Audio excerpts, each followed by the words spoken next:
வணக்கம். இன்றைய மாவட்ட செய்திகள். சிவகங்கை மாவட்டம் மானாமதுரை ஆனந்தவள்ளி சோமநாதர் கோவில் சித்திரை திருவிழா கடந்த 14ஆம் தேதி கொடியேற்றத்துடன் தொடங்கியது. திருக்கல்யாணம் இன்று நடந்தது. அலங்கரிக்கப்பட்ட தேரில் இன்று ஆனந்தவள்ளி அம்மன் மற்றும் சோமநாதர் சுவாமி பிரியா விடையுடன் சர்வ அலங்காரங்களுடன் எழுந்தருளினர். தொடர்ந்து அம்மனுக்கும் சுவாமிக்கும் சிறப்பு பூஜைகள் நடைபெற்றன. மங்கள மேளம் கைலாய வாத்தியங்கள் முழங்க 4 ரத வீதிகளையும் வலம் வந்த தேர் நிலையை அடைந்தது. வழிநெடுகிலும் ஏராளமான பக்தர்கள் தேரோட்டத்தை கண்டு ரசித்தனர். சிறுவர் சிறுமியர்கள் பலரும் மீனாட்சியம்மன் வேடமிட்டு தேரோட்டத்தை காண வந்திருந்தனர். நாளை காலை 6 மணிக்கு வீர அழகர் வைகை ஆற்றில் இறங்கும் நிகழ்வு நடைபெற உள்ளது. தேரோட்டத்திற்கான ஏற்பாடுகளை பக்தர்கள் மற்றும் சிவகங்கை தேவஸ்தான நிர்வாகத்தினர் செய்திருந்தனர். அன்னதானம் வழங்கப்பட்டது.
அடுக்கம் செல்லும் ரோட்டில் பாதுகாப்பான தடுப்பு சுவர்கள் இல்லாததால் வாகன ஓட்டிகள் மற்றும் சுற்றுலா பயணிகள் அச்சமடைந்துள்ளனர். நெடுஞ்சாலைத்துறையினரால் போடப்பட்ட குறுகிய ரோட்டில் பெரியகுளம், தேனி, உத்தமபாளையம், கம்பம், குமளி மற்றும் கேரள மாநிலம் வரை இந்த ரோட்டில் வாகனத்தில் பயணிக்கின்றனர். இந்த குறுகிய ரோட்டில் எதிரே வரும் வாகனங்கள் தெரிவதில்லை. இப்பகுதியில் பழங்கள் சீசன் துவங்கிய நிலையில் வாகனங்கள் இந்த ரோட்டின் வழியே அதிகளவு செல்கின்றன. சில மாதங்களாக ரோட்டில் பள்ளங்கள் ஏற்பட்டுள்ளது. ரோட்டில் பாதுகாப்பிற்கான தடுப்பு சுவர்கள் இல்லாததால் பள்ளத்தாக்கு பகுதியாக காட்சியளிக்கிறது. மேலும் இந்த ரோட்டில் வாகனங்கள் அதிவேகத்தில் செல்கின்றன. பெரும் விபத்து ஏற்படாமல் தடுக்க நெடுஞ்சாலைத்துறை முன்னெச்சரிக்கை நடவடிக்கை மேற்கொள்ள வேண்டும் என வாகன ஓட்டிகள் வலியுறுத்தினர்.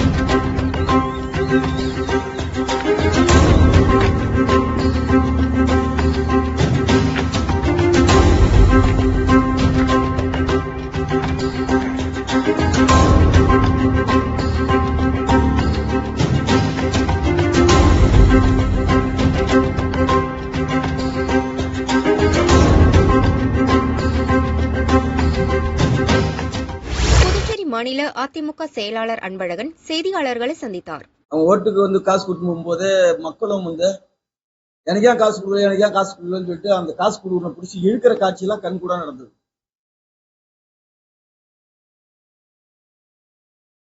ஒரு வாக்காளருடைய வாக்கு என்பது ஒரு மதிப்புமிக்க வாக்கு என்பது கூட வசதி படைத்தவங்க கூட புரிந்து கொள்ளவில்லை.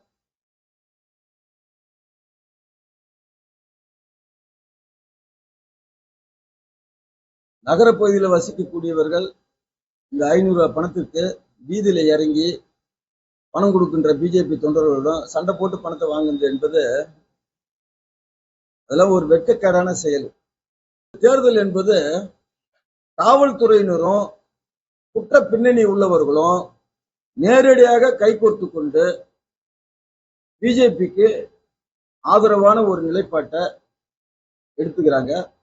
இது எதிர்கால சட்டம் ஒழுங்கு பிரச்சனைய மிகப்பெரிய பாதிப்பை ஏற்படுத்தக்கூடிய ஒரு சூழ்நிலையை இந்த காவல்துறையினரே உருவாக்கிக்கிறாங்க.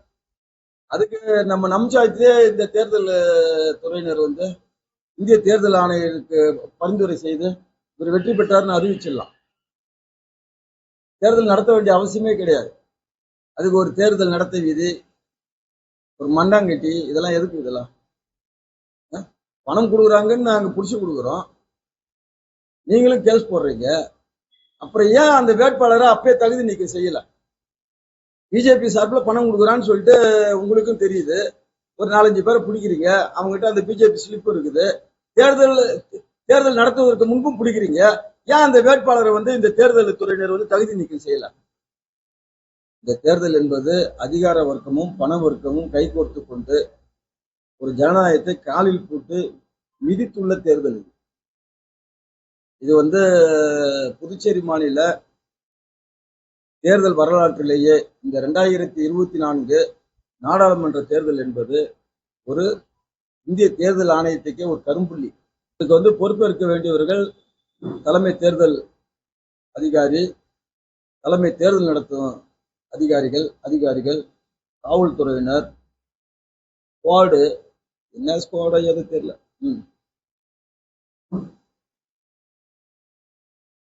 இப்ப ஜூன் மாசம் 4ஆம் தேதி வரைக்கும் வாக்கு இருக்கு. ஜூன் நாள் தானே. அதனால இந்த தேர்தல் நடத்தை விதிகளை தேர்தல் ஆணையம் தளர்த்துவதற்கு புதுச்சேரி தலைமைச் செயலர் தேர்தல் ஆணையத்திற்கு, தலைமை தேர்தல் ஆணையருக்கு கடிதம் அனுப்பணும். ஏன் இது ஒரு நாம்கோஸ்தம்? தேர்தல் நடத்தும் போது பிடிக்கிறதுக்கு துப்பு இல்லாத இந்த தேர்தல் துறையினர் தேர்தலே முடிஞ்ச பிறகு இன்னொரு 1.5 மாசத்துக்கு எந்த வியாபாரியும் 50 ரூபாய் எடுத்து போக கூடாது, 60,000 ரூபாய் எடுத்து போக கூடாது, அது செய்யக்கூடாது, இது செய்யக்கூடாதுன்னு எதுக்கு அப்படி ஒரு சட்டம்? நம்மளுடைய உள்துறை அமைச்சர் நமச்சிவாயம் நாங்க ஓட்டுக்கு காசு கொடுத்தது அதிமுக ஆதாரத்துடன் நிரூபிக்க முடியுமான்னு கேட்டுக்கிறாரு. அப்படி ஆதாரத்துடன் நாங்க நிரூபித்தால் அவர் தனது சட்டமன்ற உறுப்பினர் பதவியை ராஜினாமா செய்ய தயாரா? ஆதாரப்பூர்வமாக அனைத்து இந்திய அண்ணா திராவிட முன்னேற்ற கழகம் பிஜேபியின் சார்பில் வாக்காளர்களுக்கு பணம் கொடுத்ததை நிரூபித்தால் அவர் தனது சட்டமன்ற உறுப்பினர் பதவியை ராஜினாமா செய்ய தயாரா? மதுரை மீனாட்சி சுந்தரேஸ்வரர் கோவில் சித்திரை திருவிழா கடந்த ஏப்ரல் 12ஆம் தேதி கொடியேற்று தொடங்கியது. தினமும் சுவாமிகள் பல்வேறு வாகனங்களில் வீதி உலா வந்தனர். மீனாட்சி பட்டாபிஷேகம், திருக்கல்யாணம் என முக்கிய விழாக்கள் நடைபெற்றதைத் தொடர்ந்து இன்றைய தேரோட்டம் கோலாகலமாக தொடங்கியது. கோவிலில் இருந்து சிறப்பு அலங்காரத்தில் புறப்பட்ட சுந்தரேஸ்வரர் பெரிய விடையுடன் ஒரு தேரிலும், மீனாட்சி அம்மன் மற்றொரு தேரிலும் எழுந்தருளினர். அதிகாலை 5:15 மணிக்கு தேரடியில் சிறப்பு பூஜைகள் நடைபெற்றன. காலை 6:30 மணி அளவில் ஆயிரக்கணக்கான பக்தர்கள் தேரை வடைபிடித்து இழுத்து தேரோட்டம் வெகு விமரிசையாக நடைபெற்றது. 4 மாசி வீடுகளின் வழியாக வலம் வந்த தேர் நண்பகல் நிலையில் அடைந்தது. 4 மாசி வீடுகளிலும் லட்சக்கணக்கான பக்தர்கள் சுவாமி தரிசனம் செய்தனர்.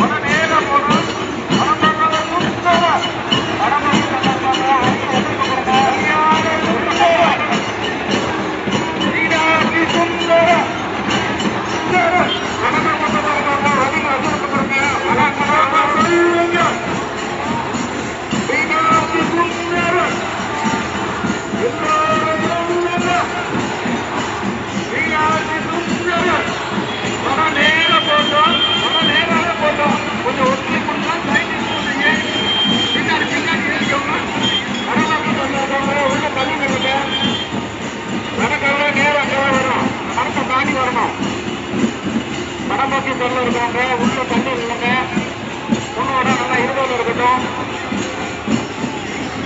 கொடுத்துங்க. கைப்பற்றி சத்தம் கேட்க வருது உங்களுக்கு.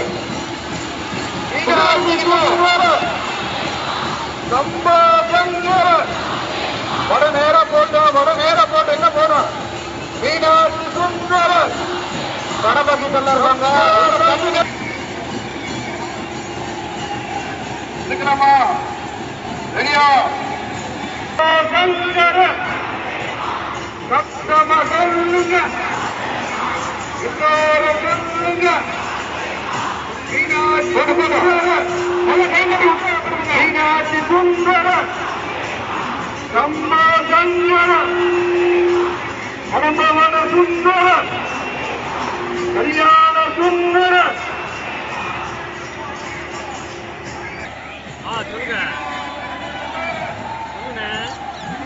கொஞ்சம் முன்னாடி நல்லா விழுவல போங்க.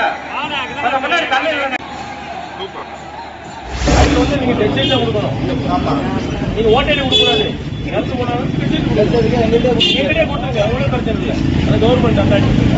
தென்காசி மாவட்டம் கடையநல்லூர் அருகே மேல கடையநல்லூர் 26 மற்றும் 27வது வார்டு பகுதியில் 242 ஓட்டுச்சாவடி மையத்தில் கடந்த முறை ஓட்டளித்தவர்களில் 272 வாக்காளர்களின் பெயர் நீக்கம் செய்யப்பட்டது. ஓட்டர் ஐடியை அதிகாரிகளிடம் காட்டி ஓட்டளிக்க அனுமதிக்கும்படி பாதிக்கப்பட்டோர் கேட்டனர். எனினும் வாக்காளர் பெயர் பட்டியலில் பெயர் இல்லாததால் ஓட்டு போட முடியாது என அதிகாரிகள் கைவிரித்தனர். எனினும் அதற்கான காரணத்தை அதிகாரிகளால் சொல்ல முடியாமல் திணறினர். கடந்த உள்ளாட்சி தேர்தலில் அனைவரும் ஓட்டு போட்டனர். தற்போது எவ்வித அறிவிப்பும் இல்லாமல் 272 வாக்காளர்கள் நீக்கப்பட்டுள்ளனர். வாக்குரிமையை நீக்க வேண்டும் என்றால் முன்னதாகவே வாக்காளர்களுக்கு தேர்தல் ஆணையம் நோட்டீஸ் வழங்கி விளக்கம் கேட்க வேண்டும். அதுபோன்ற நடைமுறையை பின்பற்றவில்லை. 3 மாதத்திற்கு முன்னதாகவே வாக்காளர் பட்டியலில் பெயர் உள்ளதா என பரிசோதனை செய்திருக்க வேண்டும் என வாக்காளர்களிடம் அதிகாரிகள் கூறினர். தாலுகா அலுவலகத்தில் இருந்து பெயர் நீக்கப்பட்டாலும் ஓட்டர் ஐடியை கொண்டு சென்றால் அங்குள்ள படிவத்தில் பெயரை குறிப்பிட்டு ஓட்டு போடலாம் என நம்பி சென்ற வாக்காளர்கள் ஏமாற்றமடைந்தனர். இது தொடர்பாக கலெக்டர் மற்றும் தேர்தல் ஆணையம் ஆகியோருக்கு மனு அளிக்க இருப்பதாக பாதிக்கப்பட்ட வாக்காளர்கள் கூறினர். ஓட்டு போட அனுமதி மறுத்த அதிகாரிகளை கண்டித்து 242 மற்றும் 243 ஆகிய ஓட்டுச்சாவடிகளை வாக்காளர்கள் முற்றுகையிட்டதால் பரபரப்பு ஏற்பட்டது.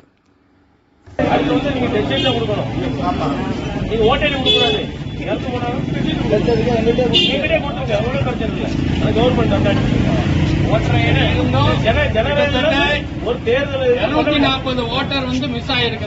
இந்த பூத்துல 74 பேருக்கு ஓட்டு இல்ல. இப்ப இவங்க எல்லாம் ஒரு சாம்பிள். இவங்க எல்லாம் ஓட்டு போடுறதுக்கு வந்திருக்காங்க. நிறைய பேர் வந்துட்டு போயாச்சு. 272 ஓட்டு 272 கடையனூர் பகுதி மட்டும்.